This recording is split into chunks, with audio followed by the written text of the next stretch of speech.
Good morning, good afternoon, or good evening. It is Friday, January 16th, 2026. Today we're going to be in the 11th chapter in the Gospel according to Matthew. So we're back to full chapter for today only until the 25th. All right, so let's check out chapter 11 here. Jesus and John the Baptist. When Jesus had finished giving these instructions to his 12 disciples, he went out to teach and preach in towns throughout the region. John the Baptist, who was in prison, heard about all the things the Messiah was doing, so he sent his disciples to ask Jesus, "Are you the Messiah we've been expecting? Or should we keep looking for someone else?" Jesus told them, "Go back to John and tell him what you have heard and seen. The blind see, the lame walk, the lepers are cured, the deaf hear, the dead are raised to life, and the good news is being preached to the poor." And tell him, "God blesses those who do not turn away because of me." As John's disciples were leaving, Jesus began talking about him to the crowds. "What kind of man did you go into the wilderness to see? Was he a weak reed, swayed by every breath of wind? Or were you expecting to see a man dressed in expensive clothes? No, people with expensive clothes live in palaces. Were you looking for a prophet? Yes, and he is more than a prophet. John is the man to whom the scriptures refer when they say, 'Look, I am sending my messenger ahead of you, and he will prepare your way before you.' I tell you the truth, of all who have ever lived, none is greater than John the Baptist. Yet even the least person in the kingdom of heaven is greater than he is." Think about that. And notice it's Matthew 11:11. Easy to remember. Incredible verse. And from the time John the Baptist began preaching until now, the kingdom of heaven has been forcefully advancing, and violent people are attacking it. For before John came, all the prophets and the law of Moses look forward to this present time.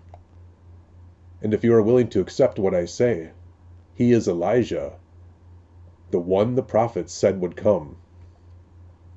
Anyone with ears to hear should listen and understand.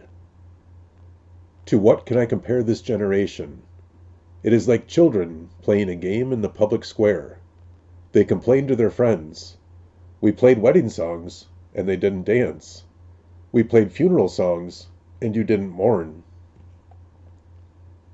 For John didn't spend his time eating and drinking, and you say, "He's possessed by a demon." The Son of Man, on the other hand, feasts and drinks, and you say, "He's a glutton and a drunkard, and a friend of tax collectors and other sinners." But wisdom is shown to be right by its results. Judgment for the unbelievers. Then Jesus began to denounce the towns where he had done so many of his miracles, because they hadn't repented of their sins and turned to God. "What sorrow awaits you, Chorazin and Bethsaida? For if the miracles I did in you had been done in wicked Tyre and Sidon, their people would have repented of their sins long ago, clothing themselves in burlap and throwing ashes on their heads to show their remorse. I tell you, Tyre and Sidon will be better off on Judgment Day than you. And you people of Capernaum, will you be honored in heaven? No, you will go down to the place of the dead. For if the miracles I did for you had been done in wicked Sodom, it would still be here today. I tell you, even Sodom will be better off on Judgment Day than you." Whew. Jesus' prayer of thanksgiving. This one holds a dear place in my heart. At that time, Jesus prayed this prayer: "O Father, Lord of heaven and earth, thank you for hiding these things from those who think themselves wise and clever, and for revealing them to the childlike. Yes, Father, it pleased you to do it this way. My Father has entrusted everything to me. No one truly knows the Son except the Father, and no one truly knows the Father except the Son, and those to whom the Son chooses to reveal him." Then Jesus said, "Come to me, all of you who are weary and carry heavy burdens, and I will give you rest. Take my yoke upon you.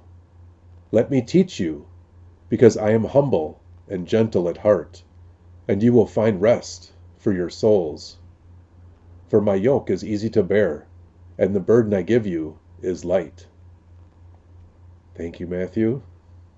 I pray that you have an incredible day and a great upcoming weekend. Take care, and God bless.